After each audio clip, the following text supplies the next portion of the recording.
بسم الله الرحمن الرحيم الحمد لله رب العالمين والصلاة والسلام على أشرف الأنبياء والمرسلين وخاتم النبيين مولانا مقتدانا وهادينا وسيدنا أبي القاسم محمد اللهم صل على محمد وآل محمد وعلى أهل بيته الطيبين الطاهرين المعصومين الغر الميامين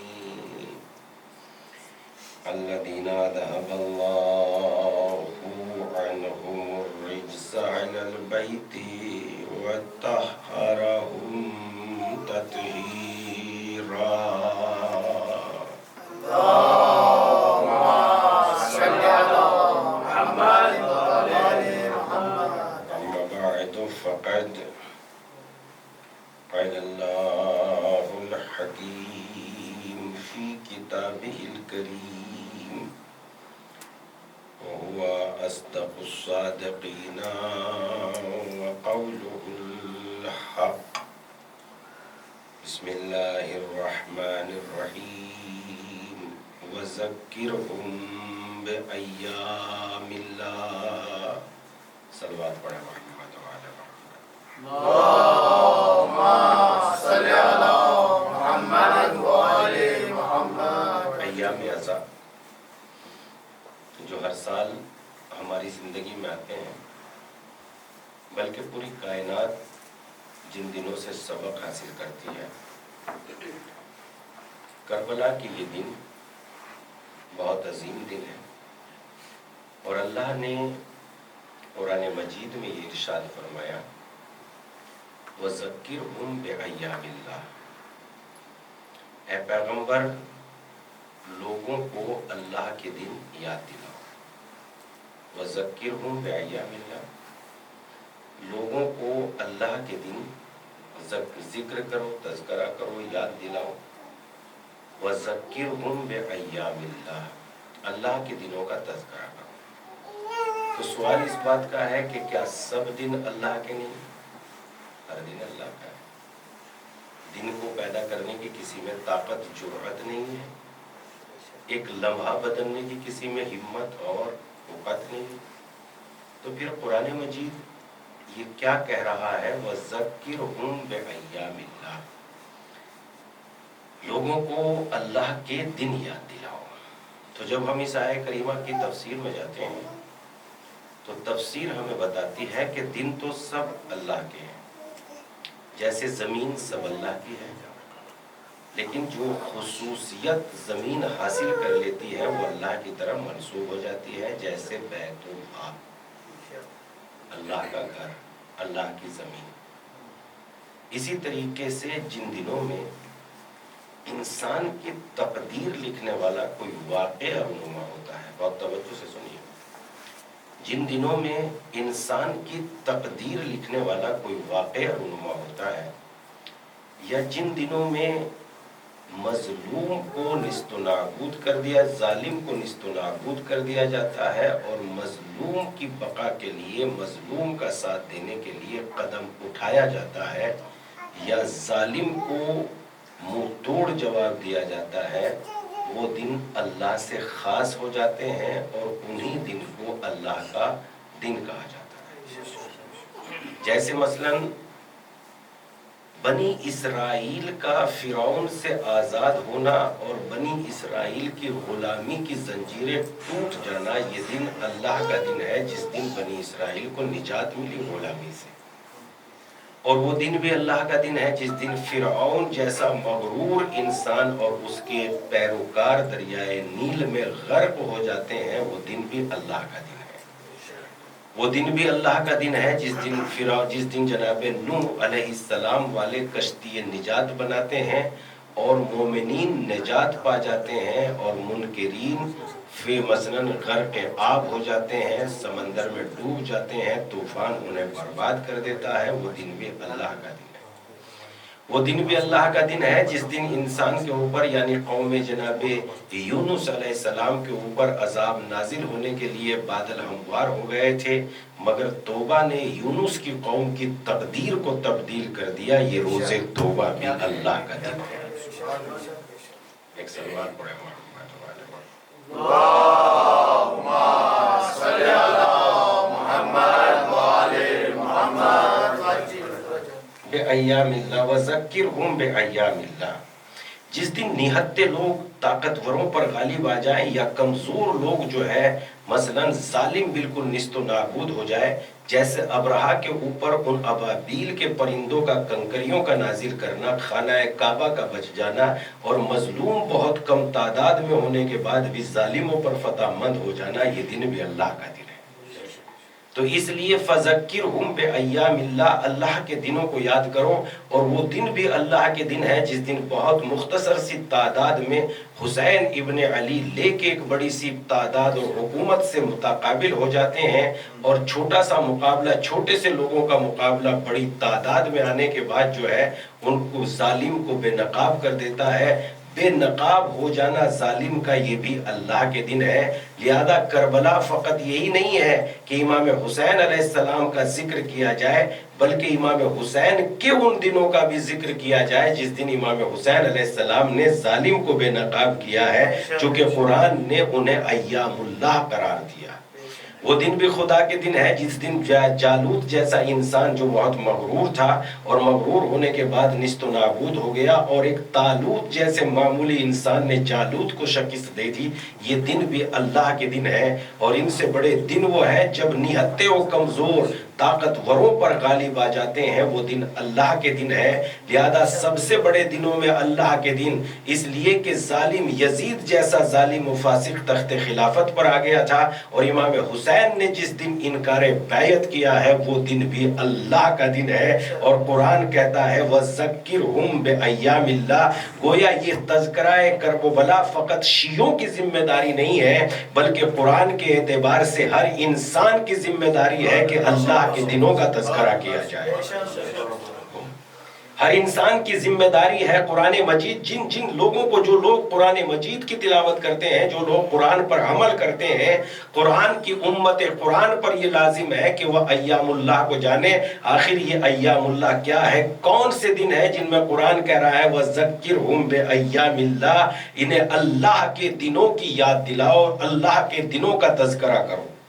تو ان سے بڑے دن اور مثلا وہی لکھا جاتا ہے کہ اللہ کے دن وہی دن ہے جس میں ظالم جو ہے فتح، جس میں ظالم جو ہے نیست و نابود ہو جائے اور مظلوم کی فتح مندی کا اعلان ہو، وہ دن اللہ کا دن ہے۔ وَذَكِّرْهُمْ بِأَيَّامِ اللَّهِ، قرآن کہہ رہا ہے انہیں اللہ کے دنوں کی یاد دلاؤ۔ جس دن ہم کسی مظلوم کی مدد کر رہے ہیں وہ دن اللہ کا دن ہے۔ سارے دن اللہ کے ہیں، مگر وہ دن خصوصیت حاصل کر لیتے ہیں جس دن ہم خدائی پیغام لوگوں تک پہنچا رہے ہیں۔ غدیر بھی خدا کا دن ہے، روزے جو ہے بدر بھی خدا کا دن ہے، روز خندق بھی خدا کا دن ہے، روز احد بھی خدا کا دن ہے۔ یعنی ہر وہ دن جس میں انسان کی تقدیر لکھی جائے اور انسان ظالم کے چنگل سے نکل کر آزادی کی زندگی گزارے، یا وہ دن بھی اللہ کا دن ہے جس دن مجسموں کی عبادت ختم کر کے وحدہ لا شریک کے سامنے سجدہ ہو جائے، وہ دن بھی اللہ کا دن ہے۔ وَذَكِّرْهُمْ بِأَيَّامِ اللَّهِ، انہیں اللہ کے دنوں کی یاد دلائیں۔ تو اللہ کے دن یعنی جن میں انسان کی تقدیر لکھی جا رہی ہے، اور انسان کی تقدیر کربلا کے میدان میں سب سے بڑی جو انسان کی تقدیر لکھی گئی ہے، اس لیے کہ اس طریقے کی جرأت جو امام حسین علیہ السلام نے جرأت دکھائی ہے کربلا کے میدان تک آنے کی، اگر شہادت کا رتبہ ہی پانا تھا تو یہ تو مدینے میں بھی کام ہو سکتا تھا، مگر امام حسین نے اعلان کیا ظالم کے ظلم کو خاموشی سے برداشت کرنے کا نام حسینیت نہیں ہے، بلکہ ظالم کے چہرے کو بے نقاب کر دینا اللہ کا دن کہلاتا ہے۔ اور اور حسین جس دن مدینے سے نکل رہے ہیں وہ دن بھی اللہ کا دن ہے، اور حسین جس دن یہ بات بتا رہے ہیں ولید کے دربار میں، امام حسین علیہ السلام کا ہر قدم، ہر دن، ہر لفظ، جتنے بھی یہ ایام ہیں یعنی 2 مہینے، یہ اللہ کے دن ہے، اس لیے کہ اس میں ظالم کو بے نقاب کیا جا رہا ہے اور مظلوم کی فتح مندی کا اعلان ہو رہا ہے۔ قرآن نے بڑے صاف لفظوں میں کہا انہیں اللہ کے دنوں کی یاد دلائیں، چاہے وہ جناب موسیٰ کا انقلاب ہو، چاہے فخر موسیٰ حضرت حسین ابن علی کا انقلاب ہو، جو دنیا میں انسانیت کو نجات دلاتا ہے وہی دن اللہ کا دن ہے۔ تو اس اعتبار سے قرآن کہتا ہے ذکرہم بایام اللہ، انہیں اللہ کے دنوں کی یاد دلاؤ۔ امام حسین علیہ السلام کی خدمت ہم یہاں سے شروع کرتے ہیں کہ دیکھتے ہیں کہ دین کی خاطر امام حسین علیہ السلام کی خدمت کتنی عظیم ہے۔ امام حسین کون ہے، اس کی معرفت ہونا بہت ضروری ہے۔ اور کربلا جو ہر سال آتی ہے یہ فقط مجلسوں تک محدود نہ رہ جائے، بلکہ ہر وہ چیز جو اپنے اندر بدلاؤ لاتی ہے وہ ایک بڑی نعمتوں کا اپنے اندر ذخیرہ پیدا کرتی ہے۔ ہم کبھی کبھی دیکھتے ہیں کہ موسم آتا ہے اور اپنے پتوں کو، درخت کے پتوں کو جھاڑ کے چلا جاتا ہے، اور پتے جو ہے مثلا درخت بے نور ہو جاتے ہیں، مگر تھوڑے ہی دنوں کے بعد جو پتے جھڑتے ہیں گویا وہ اپنے اندر نئی نعمت لانے کی طاقت اور قوت پیدا کر رہے ہوتے ہیں، اور وہ پت جھڑ ہونے کے بعد تھوڑے ہی دنوں کے بعد نئی نئی کونپلیں نکلتی ہیں۔ وہ کونپلیں نہیں نکلتی جناب، اس میں اللہ نے انسانوں کی خدمت کرنے کے لیے بے پناہ پھل رکھ دیے ہیں تاکہ انسان کو نعمتیں مل سکیں۔ یعنی پتہ چلا ہر وہ انسان جو اپنے اندر، ہر وہ چیز جو اپنے اندر بدلاؤ لے کے آتی ہے وہ اپنے اندر ایک بڑی نعمت ذخیرہ کر رہی ہوتی ہے۔ یہ کربلا کا تذکرہ بھی ہر سال اسی لیے ضروری ہے تاکہ انسان اپنے اندر بدلاؤ پیدا کر لے۔ جب انسان بدل جاتا ہے تو کچھ اور ہی ہو جاتا ہے۔ جیسے آپ نے باز کو دیکھا ہوگا، جب باز 50-60 سال کا ہو جاتا ہے، 40-50 سال کا ہو جاتا ہے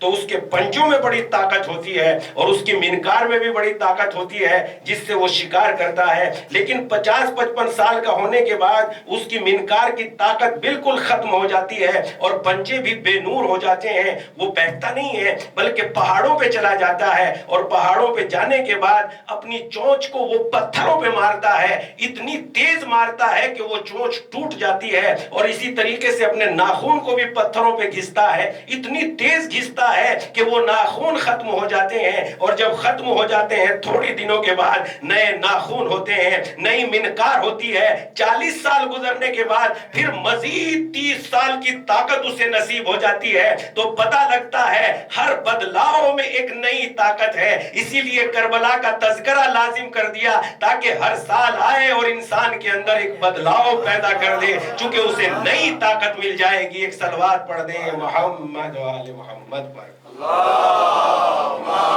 صلی علی محمد و آل محمد۔ انسان کے یہاں تاکہ ایک نئی طاقت پیدا ہو، اور وہ ہے بدلاؤ کی طاقت، کہ انسان اپنے اندر چینجنگ لائے، انسان اپنے اندر بدلے۔ اور جب انسان اپنے اندر، یہ کربلا ہمیں یہی درس دیتی ہے کہ ہم اپنے اقدام، اپنی جسم، اپنی جان، اپنی عقل، اپنے شعور، اپنی باتوں کی طرف غور کریں کہ ہم کس رخ پہ جا رہے ہیں اور ہمیں کس رخ پہ جانا چاہیے۔ جو انسان رخ بدل دیتا ہے خدا کی قسم وہ عظیم ہو جاتا ہے۔ جب تک حضرت حر کا رخ پسر سعد کی طرف رہا تو ذلیل تھا، اور جب رخ بدل کے حسین کی طرف کر لیا تو عزیز اور عظیم ہو گیا۔ رخ بدل دینا انسان کو عزت دیتا ہے، اور پڑا پڑا تو پانی بھی سڑ جاتا ہے، اس لیے کہ جس میں حرکت ہوتی ہے وہاں موتی پیدا ہوتے ہیں، مونگے پیدا ہوتے ہیں۔ میں سمندروں سے متعلق ریسرچ کر رہا تھا، اور جب سمندروں سے متعلق میں قرآن مجید میں پڑھ رہا تھا تو پہلے تو انہوں نے یہ ایک اعتراض کیا کہ آخر کیا وجہ ہے، سمندر میں نہ کوئی زمین ہے جو دانے پیدا ہو سکے، سمندر میں نہ کوئی جو ہے غذا ہے جو کھیتی کر سکے، سمندر میں تو نمک ہے اور اس کے ذریعے سے کھیتی پیدا ہی نہیں ہو سکتی۔ پھر ہزاروں گنا جو ہے مخلوقات سمندر میں پائی جاتی ہیں، پہاڑوں سے بڑی بڑی مچھلیاں سمندروں میں پائی جاتی ہیں جن کی ہزاروں ٹن ایک وقت کی غذائیں ہوتی ہیں۔ آخر سمندر سڑ کیوں نہیں جاتا؟ آخر سمندر میں بدبو کیوں نہیں آتی؟ اتنا جمع ایک ساتھ پانی ہے، اس میں بدبو آنی چاہیے کہ نہیں آنی چاہیے؟ جب ہم دیکھتے ہیں کہیں تالاب میں پانی بھر جاتا ہے تو تالاب میں پانی بھرنے کے بعد چند دنوں کے بعد اس پہ کائی جم جاتی ہے اور کائی بدبو دینے لگتی ہے، تو پھر اس سمندر میں تو جو ہزاروں سال سے لورما دواں ہے، اس میں مچھلیاں مرتی بھی ہوں گی، اس میں جو ہے پرند اور چرند گرتے بھی ہوں گے، بلکہ ساری دنیا کا کوڑا و کرکٹ اسی سمندر میں جا رہا ہے، مگر نہ اس میں بدبو پیدا ہوتی ہے اور نہ کبھی غذا کی کوئی تنگی پیدا ہوتی ہے۔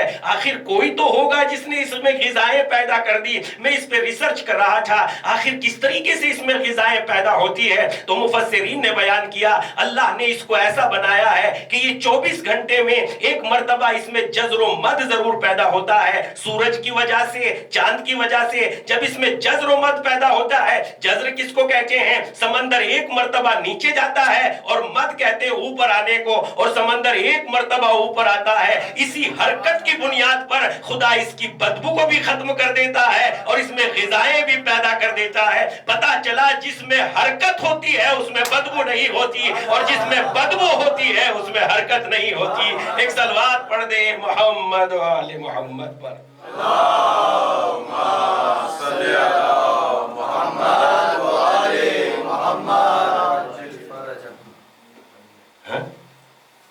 جس میں حرکت ہوتی ہے، تو اسی لیے کربلا ہر سال آتی ہے تاکہ حرکت پیدا ہو سکے، انسان غور کرے کہ حسین ابن علی نے کتنا بڑا کام کیا، تاکہ انسان کو بتایا جا سکے کہ حسین ابن علی کون ہے۔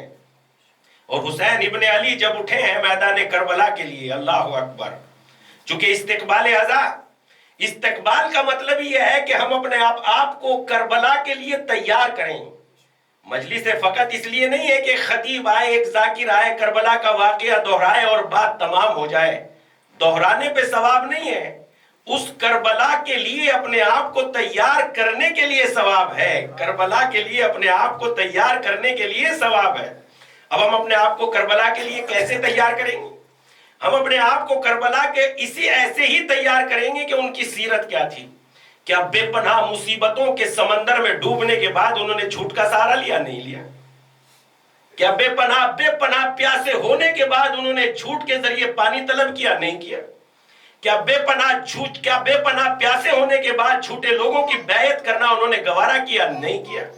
اس اعتبار سے ہم دیکھیں گے کہ چاہے مصیبتوں کے جتنے پہاڑ ٹوٹ جائیں، ہم مرتے ہوں تو مر جائیں، ہمارے بچے مرتے ہوں تو مر جائیں، ہم نست و نابود ہوتے ہیں تو ہو جائے، مگر نہ ظالم سے سمجھوتا کریں گے، نہ ظالم کے ہاتھ میں ہاتھ دیں گے، اس لیے کہ مٹنا کمال نہیں ہے، مرنا کوئی نقصان نہیں ہے، ظالم کے ہاتھوں بک جانا سب سے بڑا نقصان ہے۔ یہ ہمیں بھی نقصان پہنچاتا ہے، ہماری قوم و ملت کو بھی نقصان پہنچاتا ہے۔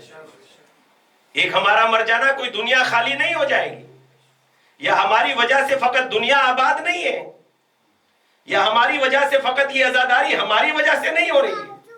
اگر عزاداری ہماری بنیاد پر ہوتی تو لوگوں نے نہ جانے کیسے کیسے ذکر کرنا شروع کیے ہیں، مگر وہ ذکر بھی مٹ گئے اور وہ ذکر کرنے والے بھی مٹ گئے۔ بس ایک مظلوم کا غم ہے جو ہمیشہ باقی بھی رہے گا۔ اس کا مطلب یہ ہے اسے ذکر کرنے والوں نے زندہ نہیں رکھا، ان کے ذکر میں اتنی شان ہے کہ انہوں نے اپنے ذکر کو زندہ رکھا ہے۔ ایک صلوات پڑھ دیں محمد و آل محمد پر۔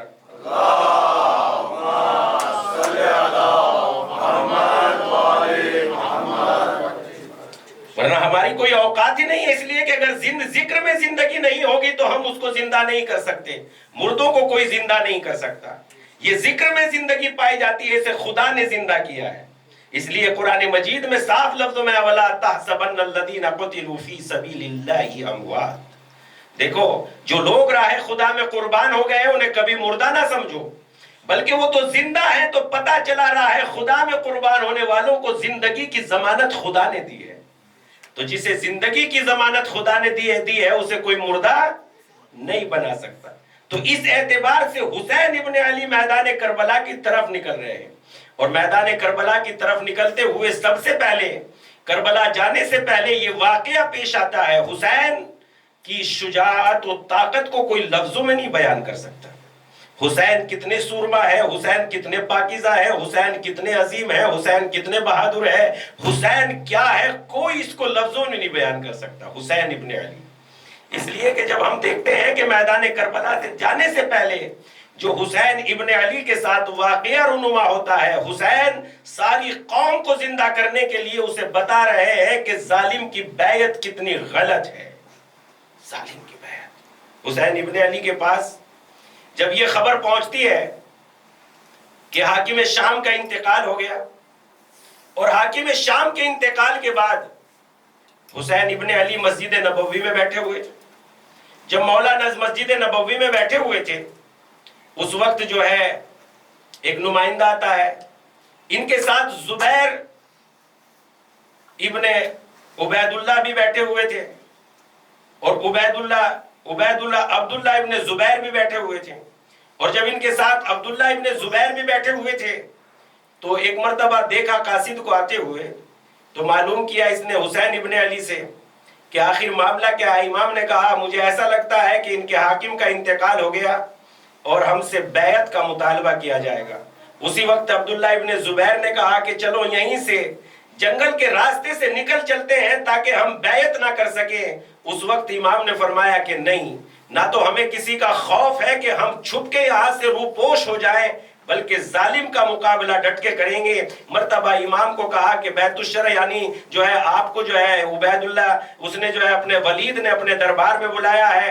امام حسین علیہ السلام اٹھ کے جاتے ہیں، پہلے بیت الشرف میں آتے ہیں، اور بیت الشرف میں آنے کے بعد سب بھائیوں کو جمع کرتے ہیں، بہن کو یہ پیغام بتاتے ہیں کہ معاملہ اس طریقے کا ہے. اب جو ہے امام حسین علیہ السلام جب جاتے ہیں ولید کے دربار کی طرف، اس وقت جناب زینب سلام اللہ علیہا 18 نوجوانوں کو جمع کرتی ہیں اور امام کا ایک حلقہ بن کے چلتا ہے. اور امام جو ہے ولید کے دربار میں جانے سے پہلے روک دیتے ہیں، اگر میری آواز بلند ہونا تو تم دربار میں چلے آنا، ورنہ اگر باتوں سے معاملہ نپٹ جاتا ہے تو تمہیں دربار میں آنے کی ضرورت نہیں ہے. اس وقت امام پہنچے، اور پہنچنے کے بعد عبید اللہ ابن زیاد نے یہ سارے معاملات سنائے کہ حاکم شام کا انتقال ہو گیا ہے. امام نے انا للہ و انا الیہ راجعون کی تلاوت کی، اس لیے کہ ہر مصیبت کے بعد تو یہ بھی تو ایک مصیبت ہے کہ بیعت کا مطالبہ کیا جائے گا، اس سے بڑی مصیبت کیا ہو سکتی ہے. اس کے بعد حسین ابن علی کی خدمت میں یہ بات آئی کہ بات اتنی ہی نہیں ہے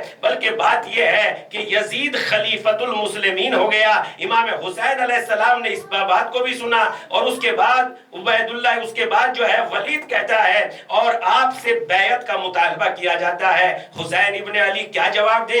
امام نے ایک مرتبہ بہت سنجیدہ جواب دیا، اور سنجیدہ جواب دے کے یہ کہا دیکھو کل لوگوں کو بلانا اور ان لوگوں کو یہ بتانا کہ ہم اس کے درمیان میں جب مدینے والے جمع ہو جائیں گے تو ان کے درمیان میں بیٹھ کے بات کریں گے، اور تم لوگوں سے یہ پوچھنا کہ کون بیعت کا حقدار ہے، وہ جس نے وحی کی توہین کی ہے یا وہ جس کے گھر میں وحی نازل ہوئی ہے، وہ جس کی نجاست کا اعلان قرآن نے کیا ہے یا وہ جس کی طہارت کا اعلان قرآن نے کیا ہے.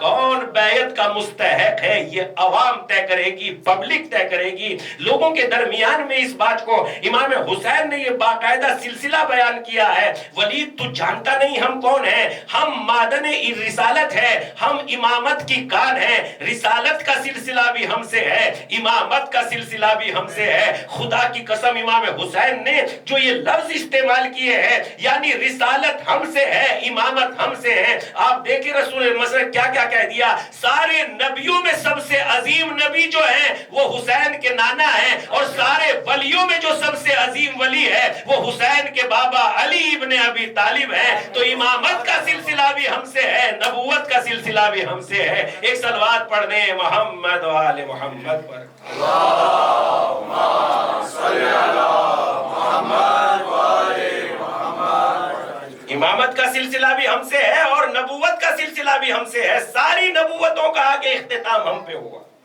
ساری امامتوں کا سلسلہ ہم سے ہوا. اور اس لیے جو خدا کے لیے کام کرتا ہے قربانی دیتا ہے. اللہ اکبر. جو ذرا سا ایک قدم خدا کے لیے اٹھائے، جو ذرا سی ایک قربانی خدا کے لیے عطا کرے، خدا کے لیے دے دے، خداوند عالم اس کی نسل میں امامتوں کو رکھ دیتا ہے. جو قربانی دیتا ہے خدا کے لیے، خدا اس کی نسل میں رسالتوں کو رکھ دیتا ہے. ذرا سا انسان اپنی زندگی کا کوئی لمحہ خدا کے لیے خالی تو کرے. ایک لمحہ خدا کے لیے، زندگی کا ایک لمحہ خدا کے لیے. دولت پیسوں سے ہے، یا دولت جو ہے بزنس سے نہیں کمائی جاتی. اگر تجارت کرنی ہے تو خدا سے تجارت کرو، اور تجارت کا بہترین طریقہ ہے کہ اللہ کے بندوں کی خدمت کرو. اللہ کے بندوں کی خدمت کا مطلب یہ نہیں ہے کہ جیب میں سے مال نکالے ہم ان کو مال دے دیں، بلکہ اللہ کے بندوں کی بہترین خدمت یہ ہے کہ ان کے ذہنوں کو، ان کی صلاحیتوں کی تعمیر کرو. اس لیے کہ جب ذہن مضبوط ہو جاتے ہیں تو دولت تو سجدہ کرتی ہے، اور جب ذہن کھوکھلے ہوتے ہیں تو اپنی کمائی بھی دولت دوسروں کو چلی جاتی ہے. جب ذہن مضبوط ہوتے ہیں تو بنی اسرائیل مقابلہ کرتے ہیں فرعون کا، اور جب ذہن پست ہوتے ہیں تو غلام بنتے چلے جاتے ہیں. لہذا ذہنوں کی تعمیر کرو تذکرہ حسین ابن علی کے ذریعے. ذہنوں کی تعمیر کرو تاکہ ہمارے ذہن تعمیر ہوں، تاکہ ہمارے دماغ مضبوط ہوں. دماغ سے بڑی کوئی دولت نہیں ہے، دماغ سے بڑی کوئی عظمت نہیں ہے، عقل سے بڑی کوئی عظمت نہیں ہے. اس لیے ضروری ہے کہ ہم حسین ابن علی کا تذکرہ کریں اور یہ دیکھیں کہ خداوند عالم اگر اس کی راہ میں کوئی ایک قدم بڑھاتا ہے، اس کی راہ میں قربانیوں کو پیش کرتا ہے، تو پھر خدا کی طرف سے انعام کیا ہوتا ہے، نعمتیں کیا ہوتی ہیں. یہ آپ غور کریں. جناب اسماعیل علیہ السلام کا واقعہ ابھی گزرا ہے. بقرعید کا الحمدللہ آپ نے تازہ تازہ گوشت تناول فرمایا ہے. کاش ذرا سا اس سلسلے میں بھی غور کر لیتے. اس قربانی کے بعد جو اللہ نے، کیا حضرت ابراہیم کے بیٹے کی ضرورت تھی خداوند عالم کو؟ نہیں. پھر جناب ابراہیم سے آخر کیوں مانگ لیا جناب اسماعیل کو؟ چونکہ ایک مدت کے بعد خداوند عالم نے جناب اسماعیل عطا کیے تھے جناب ابراہیم کو. اب خدا یہ دیکھنا چاہتا تھا ابراہیم مجھے دوست رکھتے ہیں کہ اسماعیل کو دوست رکھتے ہیں. اگر ابراہیم اسماعیل کو چن لیتے تو کچھ نہ ملتا، مگر اسماعیل کو چھوڑ کے خدا کو چن لیا تو خدا نے سب کچھ عطا کر دیا. بس یہی تذکرہ ہمارے بھی ہے. ہم مال کو دوست رکھتے ہیں کہ خدا کو دوست رکھتے ہیں، اولاد کو دوست رکھتے ہیں کہ خدا کو دوست رکھتے ہیں، عہدے کو دوست رکھتے ہیں کہ خدا کو دوست رکھتے ہیں، زمین کو دوست رکھتے ہیں کہ خدا کو دوست رکھتے ہیں، شہرت کو دوست رکھتے ہیں کہ خدا کو دوست رکھتے ہیں. اگر یہ ساری باتیں سمجھ گئی تو تذکرہ کربلا اسی لیے لازمی تھا. حسین نے اکبر کو لٹا کے بتایا اکبر دوست نہیں ہے، خدا دوست ہے. ایک صلوات پڑھ دیں محمد و آل محمد پر. خدا دوست ہے، اکبر عزیز نہیں ہے، خدا عزیز ہے. یہ ہماری زندگی میں یہ کربلا سے یہ بدلاؤ آنا چاہیے کہ شہرت عزیز ہے کہ خدا عزیز ہے، دولت عزیز ہے کہ خدا عزیز ہے. ہماری زندگی میں اگر یہ بدلاؤ آئے گا تو کربلا واقعاً کربلا ہے. ورنہ برسات ہر سال برسات ہوتی ہے اور زمین کے اندر چلی جاتی ہے. اسی طریقے سے ذکر ہر سال ذکر ہوتا ہے اور ہم تھوڑے سے بھی نہیں بدلتے، اور ذکر کر کے ہم سمجھتے ہیں کہ شاید کربلا کے اس تذکرے کے بعد جنتیوں میں علی کی برابر میں ہمارا نام لکھا گیا. نہیں بھائی، ایسے ذکر سے جو ہے علی کی برابر میں نام نہیں لکھا جا سکتا. بھور بننا پڑتا ہے حسین کے پہلو میں آنے کے لیے، حر بننا پڑتا ہے حسین کے پہلو میں آنے کے لیے. اگر حسین کی برابر میں آنا ہے، اکبر کی برابر میں آنا ہے، عباس کی برابر میں آنا ہے تو حر بنے. ورنہ ذکر تو جو ہے وہ بھی سن رہے تھے جو امام حسین کے مد مقابل تھے. کیا سارے صحابیوں نے آ کے خطبہ نہیں دیا؟ کیا زہیر ابن قین نے آ کے خطبہ نہیں دیا؟ کیا حبیب ابن مظاہر نے آ کے خطبہ نہیں دیا؟ کیا بریر ابن خزیر نے آ کے خطبہ نہیں دیا؟ اور بریر ابن خزیر تو وہ صحابی تھے امام حسین کے کربلا کے میدان میں کہ جن میں کوفے میں کوئی ایک ایسا قرآن پڑھنے والا نہ تھا جس کو بریر ابن خزیر نے قرآن کی تعلیم نہ دی ہو. کتنے بڑے قاری تھے، کتنی بڑی عظمت تھی جناب بریر کی. اور جناب بریر ابن خزیر بہت عظیم صحابی تھے، اور یہ حبیب سے مذاق کر رہے تھے. شب عاشور حبیب سے مسکرا رہے تھے، حبیب سے مذاق کر رہے تھے، حبیب ابن مظاہر سے. حبیب ابن مظاہر نے تھوڑا سا غصے میں آگے کہا بریر جانتے نہیں آج کون سی شب ہے؟ تو بریر نے کہا اسی لیے تو خوش ہوں کہ آج جو ہے عاشور کی شب ہے اور بس چند لمحے اس دنیا میں جینا ہے اور پھر تو حضور پروردگار پہنچ ہی جانا ہے. اسی لیے تو بہت خوش ہوں کہ ملاقات رب کا دیدار ہونے والا ہے. ایک صلوات پڑھ دیں محمد و آل محمد پر.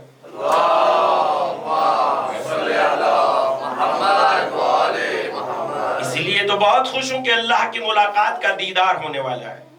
تو اس لیے ضروری ہے کہ ہم دیکھیں کہ کربلا ہمیں کیا سکھاتی ہے، کیا سمجھاتی ہے۔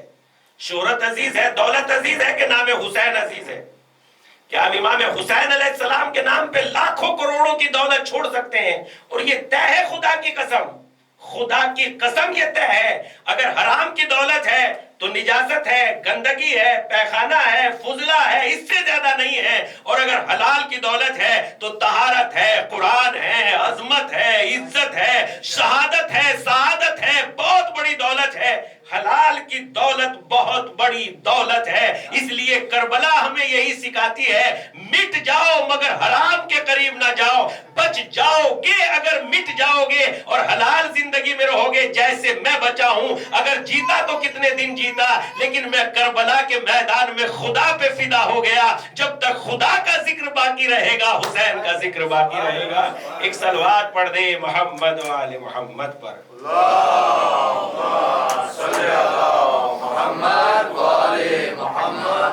کربلا ہمیں یہی سکھاتی ہے، کربلا ہمیں یہی بتاتی ہے کہ تیاری کرو کربلا والوں کے ساتھ لگنے کی۔ جس طرح انہوں نے ظالم کا مقابلہ کیا ہے، تم بھی ظالم کا مقابلہ کیو۔ جس طریقے سے انہوں نے مظلوم کا ساتھ دیا ہے، ظالم کے مقابلے کے لیے اٹھ کھڑے ہوئے حسین ابن علی۔ اور جب ظالم کے پھر اس کے بعد کیا کہتے ہیں؟ کیا تم دیکھتے ہو کہ رسالتیں ہمارے ساتھ ہیں، نبوتیں ہمارے ساتھ ہیں، اور جہاں ہمارے گھر وہی نازل ہوتی تھی جناب جبرائیل، یعنی اس گھر کی عظمت جو حسین ابن علی بیان کر رہے ہیں، یعنی ہمارے گھر سید الملائکہ نازل ہوئے، اس گھر کا تعلق سوائے سادات کے اور کسی سے نہیں ہے، یعنی اگر سید الانبیاء ہے تو وہ اسی گھر میں ہے، سید الاوصیاء ہے تو اسی گھر میں ہے، سید الملائکہ آتے ہیں تو اسی گھر میں نازل ہوتے ہیں، تو سادات سے اس گھر کا کتنا تعلق ہے۔ یہ گھر زمین والوں کے لیے بڑی عبرت ہے۔ اس کے بعد امام حسین ابن علی، اے ولید لوگوں کو بلانا اور بتانا کہ کون بیعت کا مستحق ہے، جو لائب القمر لائب القرد یعنی بندروں سے کھیلنے والا ہے، جو شارب الخمر یعنی شراب پینے والا ہے، وہ جس کا شجرہ خبیثہ کے عنوان سے قرآن نے تذکرہ کیا ہے، یا وہ جس کا شجرہ طیبہ کے عنوان سے قرآن نے تذکرہ کیا ہے؟ کون لائق بیعت ہے؟ اتنی دیر میں ولید کو تو تھوڑا سمجھ میں بھی آیا، لیکن مروان کھڑا ہوا تھا وہیں برابر میں، اور مروان نے کہا یا تو حسین ابن علی سے بیعت لے لیں، ورنہ حسین پھر تمہارے ہاتھ نہیں آئیں گے، خون کی ندیاں بہ جائیں گی۔ ایک مرتبہ مولا آواز دیتے ہیں یبن الزرقا، تیری مجال ہے کہ تو حسین ابن علی سے بیعت لے لے۔ اور اس کے بعد حسین نے ایک لفظ استعمال کیا جو قوموں کے لیے ہدایت کا راستہ ہے، مثلی میرے جیسا تیرے جیسے کی بیعت نہیں کر سکتا۔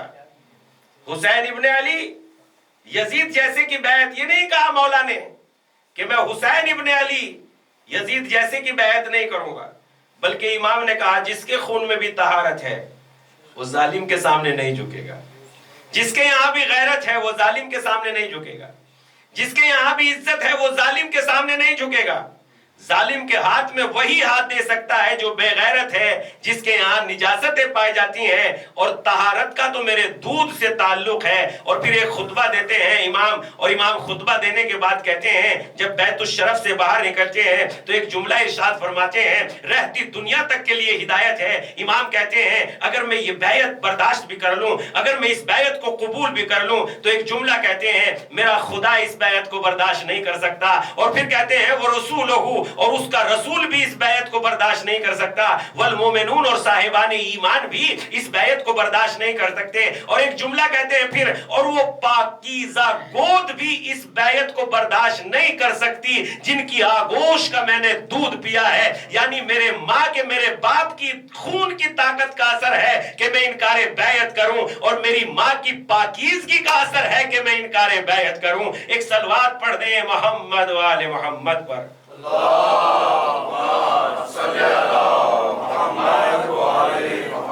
جو میں انکار بیعت کروں تو حسین ابن علی نے انکار بیعت کر دیا، اور جب انکار بیعت کر کے بیت الشرف پہ آئے، فقط یہی نہیں کہ حسین ابن علی بیٹھ گئے اور رات کے سناٹے میں نکل گئے اور خاموشی سے اپنا قافلہ تیار کیا، نہیں، امام حسین نے دو راستے اختیار کیے۔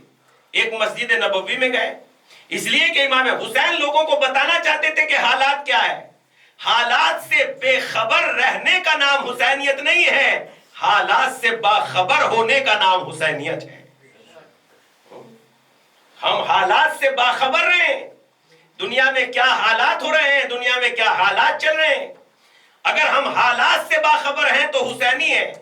بے خبروں کو عزادار نہیں کہا جا سکتا، باخبر ہونے کا نام عزاداری ہے۔ باخبر کہ ہم باخبر ہوں۔ کبھی کبھی دشمن ہمارے اعمال سے فائدہ اٹھا لیتا ہے، کبھی کبھی دشمن ہماری عبادتوں کو بھی مثلا مہرہ بنا کے جو ہے لوگوں کو ورگلا دیتا ہے اور ہماری عبادتوں کو خراب کر دیتا ہے۔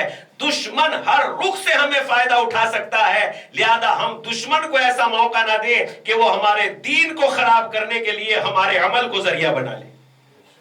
کاش بات واضح ہو جائے۔ ایک سلوات پڑھ دیں محمد و آل محمد پر۔ اللہم صلی علی محمد و آل محمد۔ وہ ہمیں نقصان پہنچانے کے لیے ہمارے ہی عمل کو ذریعہ نہ بنا لے، کہیں ایسا نہ ہو۔ اس لیے مومن وہ ہوتا ہے جو اپنے ہر قدم کو بہت سوچ سمجھ کے اٹھاتا ہے۔ حسین ابن علی نے انکار بیعت کیا، اور انکار بیعت کر کے امام حسین نے دو رخ اختیار کیے۔ چند دنوں تک مسجد نبوی میں گئے۔ مسجد نبوی میں کیوں گئے؟ اس لیے کہ روزہ رسول اللہ پر لوگوں کی بڑی بھیڑ ہوتی تھی۔ مسجد نبوی میں پورا مدینہ آتا تھا، اور حسین ابن علی نے سب کو بتایا، ایک ایک کو بتایا کہ یزید نے بیعت کا مطالبہ کیا ہے، تاکہ لوگ کل یہ نہ کہہ سکے، مدینے والے یہ نہ کہہ سکے اے کاش ہمیں پتا ہوتا کہ حسین ابن علی سے بیعت کا مطالبہ کیا گیا ہے تو ہم حسین ابن علی پر جان دے دیتے اور اپنی جانوں کو قربان کر دیتے، مگر حسین کو نہ جانے دیتے۔ تاکہ امام نے یہ واضح کر دیا، لوگ یہ نہ کہیں کہ میں بے خبری میں نکلا ہوں، لوگوں کو باخبر کر کے نکلا ہوں۔ حسین ابن علی نے سب سے بتایا۔ پھر اس کے بعد مزار والدہ سیدہ جناب فاطمہ الزہرا کے مزار پہ گئے۔ اللہم صلی علی محمد و آل محمد۔ اور کئی دنوں تک مولا وہاں رہے، اور مولا وہاں رہنے کے بعد لوگوں کو باخبر کرتے رہے مجھ سے یزید جیسے نے بیعت کا مطالبہ کیا ہے۔ اور پھر اس کے بعد امام اٹھے اور امام نے خطبہ بھی دیا، اور خطبوں کے درمیان میں امام نے یہی فرمایا ہے، لوگوں دیکھو ظالم سے ڈرنے کی ضرورت نہیں ہے، اور موت سے کبھی انسان کو نہ ڈرنا چاہیے، انسان کو کبھی موت سے نہیں ڈرنا چاہیے۔ اور مثال اس طرح پیش کی ہے حسین ابن علی نے، ابن آدم کے لیے موت تو ویسے لازم ہے جیسے جب کوئی گلے میں ہار پہنتا ہے اور اس ہار کا نشان گلے پہ آنا لازم ہے، ایسے ہی جو ہے موت انسان کے لیے لازم ہے۔ اگر یہ سمندروں کی تہوں میں بھی چلا جائے گا تو موت سے نہیں بچ سکتا، تو جب موت سے بچ ہی نہیں سکتا تو ظالموں کے ساتھ مرنا بہتر ہے کہ ظالموں کا مقابلہ کرتے ہوئے مر جانا بہتر ہے۔ لہذا ظالم کا ساتھ نہ دیا جائے، موت تو برحق ہے، آ کے رہے گی، چاہے حق پہ مر جاؤ یا باطل پہ مر جاؤ، یہ تمہارا اختیار ہے۔ موت تو آ کے رہے گی، کوئی نہیں بچ سکتا موت سے۔ یہ انسان کو شعور دیا ہے قدرت نے کہ مر کہاں رہے ہیں، گدھے پہ مر رہے ہیں، جانور پہ مر رہے ہیں۔ اس لیے کہ ایک واقعہ ہے گدھے پہ موت کا، گدھے پہ مرا۔ ایک جنگ تھی، اس جنگ میں جو ہے رسول اللہ کی طرف سے ایک شخص گیا لڑنے کے لیے، اور جب وہ لڑنے کے لیے جا رہا تھا تو مد مقابل کا دیکھا کہ اس کا گدھا جو ہے بہت قیمتی ہے، اور اگر اس کو میں جو ہے پراجیت کر دیتا ہوں، یعنی اس کو ہرا دیتا ہوں، شکست دے دیتا ہوں، تو یہ گدھا مال غنیمت میں میرے ہاتھ آ جائے گا۔ لہذا وہ گیا اس کے مقابلے پر۔ یہ ضروری ہے کہ جو مارنے کے لیے گیا ہے وہ مار ہی دے گا، مر بھی تو سکتا ہے۔ لہذا اس نے بجائے اس کے کہ یہ غلبہ پاتا جو رسول اللہ کی طرف سے گیا تھا، اس نے دوسرے نے اس پہ غلبہ پا لیا اور یہ قتل ہو گیا۔ لوگوں نے کہا یا رسول اللہ وہ تو دین کی محبت میں قتل ہو گیا۔ رسول اللہ نے کہا نہیں نہیں، وہ دین کی محبت میں قتل نہیں ہوا ہے، وہ تو گدھے کی محبت میں قتل ہوا ہے۔ لہذا یہ انسان کا کمال ہے کہ مال پہ مر رہا ہے کہ خدا پہ مر رہا ہے۔ خدا پہ مر جائے گا تو وَلَا تَحْسَبَنَّ الَّذِينَ قُتِلُوا فِي سَبِيلِ اللَّهِ، اور گدھے پہ مر جائے گا تو تذکرہ بھی ختم ہو جائے گا۔ لہذا ہم غور کریں، مرنا تو برحق ہے۔ حسین پہ مر رہے ہیں کہ باطل پہ مر رہے ہیں، یہ ان مجلسوں کا وسیلہ ہے۔ یہ بتائے گی ہمیں کہ مرنا کہاں ہے، کہاں مر رہے ہیں۔ دولت کے لیے مر رہے ہیں، شہرت کے لیے مر رہے ہیں، زندگی کہے پہ ختم ہو رہی ہیں۔ اگر زندگی خدا پہ ختم ہو رہی ہے تو حسین کے ساتھ ملحق ہو جائیں گے۔ خدا تو دے گا، خدا کی بس انسان کا سارا کمال یہ ہے کہ اس کا دماغ، اس کی عقل، وہ روز سوچے اپنے بارے میں کہ میں نے کیا کیا کیا ہے، لکھے، بلکہ اپنی ڈائری میں ہر دن کا ہر کام لکھیں. ایک ڈائری ایسی تیار کی جائے جس میں اپنا نفع اور نقصان تحریر کیا جائے، جس میں اپنی اخلاق اور بد اخلاقی تحریر کی جائے. یہ پوچھا جائے اپنے سے آج کتنے لوگوں کا دل دکھایا، اور یہ بھی پوچھا جائے آج کتنے لوگوں کے بارے میں اچھی بات کہی ہے. یہ بھی پوچھا جائے زبان کو کہاں استعمال کیا ہے، آنکھوں کو کہاں استعمال کیا ہے. ہر روز ہم اپنے بدن کی طاقتوں کو اگر لکھیں گے تو ایک دن ہم بدل جائیں گے، اور بدل جائیں گے تو حسین کے ساتھ ملحق ہو جائیں گے. لہذا بدلنے کا نام کربلا ہے. اور کہے مگر ہم یہ ساری باتیں سیکھنے کے لیے شاید تیار نہیں ہیں، آمادہ نہیں. اس لیے ہمیں اپنی ہر دن کی زندگی کا یہ خیال رکھنا چاہیے. حسین نے معلومات کا، حسین نے کہا کہ چلو.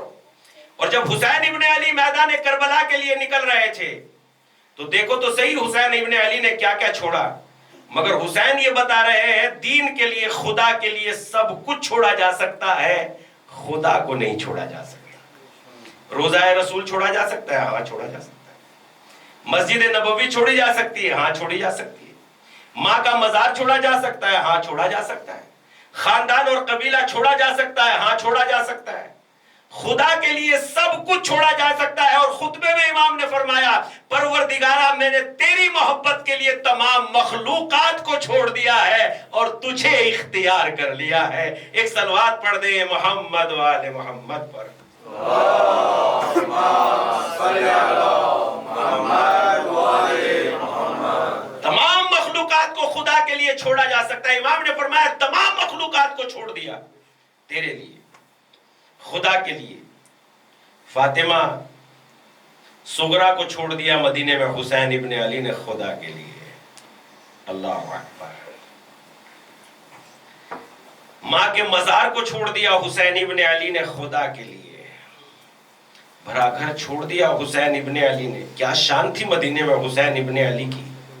لیکن حسین نے ہمیں سبق دیا خدا کے لیے سب کچھ چھوڑا جا سکتا ہے. سب کچھ چھوڑ دو. حسین کی پیروی اسی میں ہے کہ سب خود خدا کے لیے چھوڑ دو. اگر لاکھوں کروڑوں بھی مل رہے ہیں تو حسین کا چہرہ اپنے سامنے لے آؤ. نہیں یہ بڑے نہیں ہیں، نام حسین بہت بڑا ہے.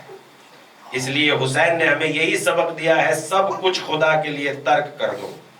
اور جب سب کچھ انسان خدا کے لیے چھوڑ دیتا ہے کسی چیز کی کوئی پرواہ نہیں کرتا. اس لیے حسین ابن علی میدان کربلا کی طرف نکلتے ہیں. اور جب میدان کربلا کی طرف 28 رجب کو حسین ابن علی کا قافلہ رواں دواں ہونے کے لیے تیار ہوتا ہے تو مدینے میں ایک دوسرے شہر کا آدمی، ایک راوی بیان کرتا ہے میں اس روز مدینے میں ہی تھا. میں نے معلوم کیا آج مدینہ اتنا بے رونق کیوں ہو گیا. مدینے پہ یہ کیسی اداسی سی چھائی ہوئی ہے. مدینے کی تو گویا روح ہی نکلی ہوئی ہے. مدینہ آج اتنا بے رونق کیوں ہے. وہ راوی کہتا ہے مجھے جس خاندان میں ٹھہرا تھا مہمانی کے طور پر، ان لوگوں نے مجھے بتایا آج مدینہ اس لیے بے رونق ہے کہ روح مدینہ جا رہی ہے، روح کائنات مدینے کو چھوڑ رہی ہے. حسین ابن علی مدینے کو ترک کر رہے ہیں. کہا حسین نے انکار بیعت کیا اور مدینے والے ان کا ساتھ نہیں دے رہے ہیں، اس لیے حسین مدینہ چھوڑ رہے ہیں تاکہ دوسرے لوگوں کو انقلاب کے لیے تیار کریں، تاکہ مسلمانوں کو بیدار کریں اور بتائے اے مسلمانوں یزید جیسا ظالم لائق خلافت نہیں ہو سکتا. حسین ابن علی جانا چاہتے ہیں. میں نے کہا اچھا تو چلو مجھے کم سے کم اتنا تو بتا دو کہ محلہ بنی ہاشم کہاں ہے اور حسین ابن علی کہاں سے روانہ ہوتے ہیں، تاکہ میں اپنی آنکھوں سے دیکھوں کہ حسین کیسے مدینے کو چھوڑتے ہیں. چلو میں چلتا ہوں. مجھے لے کے گئے. ہم دور کھڑے ہوئے دیکھ رہے تھے. حسین تیاری میں لگے ہوئے تھے. محملوں کو لا کے بٹھا دیا گیا. محملیں سجا دی گئی. اونٹوں کا قافلہ تیار کیا گیا. چند اونٹ روانہ ہونے کے لیے تیار ہے. میں نے دیکھا کہ حسین ابن علی ایک جگہ پہ بیٹھے ہوئے ہیں اور اب جو بیٹھے ہوئے ہیں بس قافلہ بالکل تیار ہے. میں دیکھ رہا ہوں کہ ایک مرتبہ جو ہے بیت الشرف سے ایک خاتون نکلتی ہے اور ایک نوجوان آگے بڑھتا ہے. میں نے معلوم کیا اپنی وہ نالائن کو سیدھا کرتا ہے. میں نے معلوم کیا یہ نوجوان بڑھنے والا کون ہے اور یہ کون ہے جن کی جوتیوں کو, جن کی نالائن کو یہ سیدھا کرتا ہے. مجھے بتایا یہ جناب قاسم ہے اور یہ ام فروا ہے, اور قاسم ام فروا کے بیٹے ہیں, اور یہ جناب قاسم جو ہے اپنی والدہ کی نالائن سیدھی کر رہے ہیں. بڑے احترام سے جناب قاسم نے ام فروا کو محمل میں سوار کر دیا. میں دیکھتا رہا, تھوڑی ہی دیر گزری تھی کہ میں نے دیکھا کہ پھر اس سے زیادہ ایک بڑا نوجوان. میں نے معلوم کیا یہ کون ہے,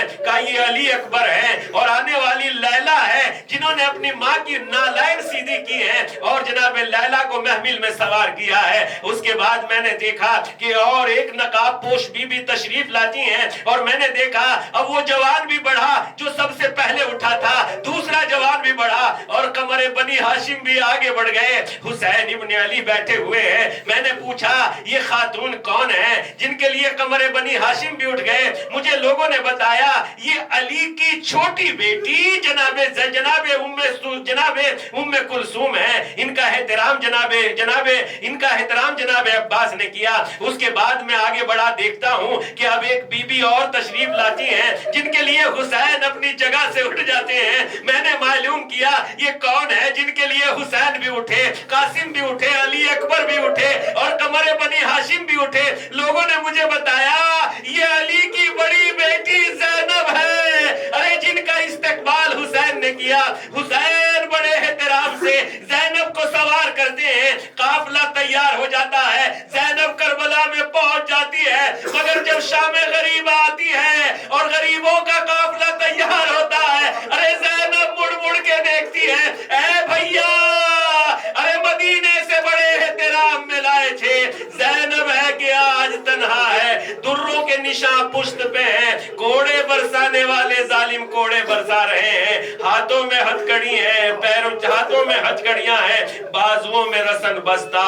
زینب دربار میں لائی جا رہی ہے, زینب بے ردا دربار میں جاتی ہے.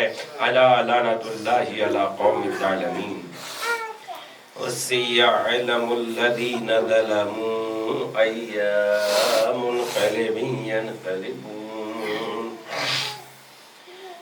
پروردگارا تجھے واسطہ محمد و آل محمد کا یہ دن جو تیرے دن ہے, کربلا کے دن, بے ایام اللہ یعنی اللہ کے دن, مالک انہیں یاد رکھنے کی ہمیں توفیق عنایت فرما.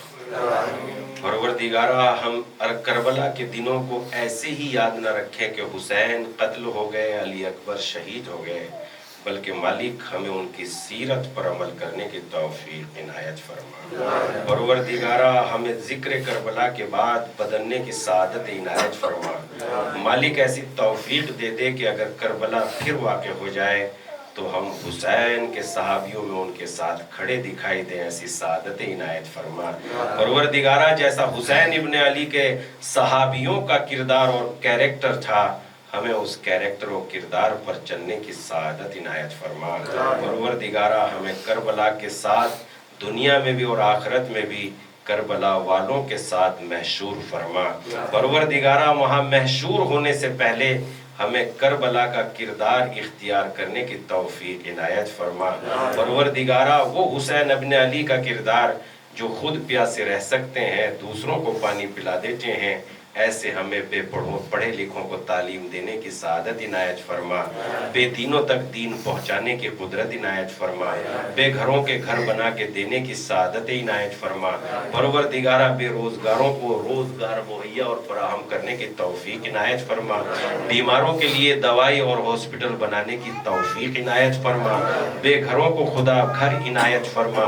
بیماروں کو صحت کاملہ عنایت فرما. مخیر حضرات کی حفاظت فرما. نیکیوں کو انجام دینے والے کی روزیوں میں برکت عنایت فرما. پروردگارا آقا کے ظہور میں تعجیل فرما. ہمیں ان کے اعوان و انصار میں شمار فرما. ربنا تقبل منا انک انت السمیع العلیم.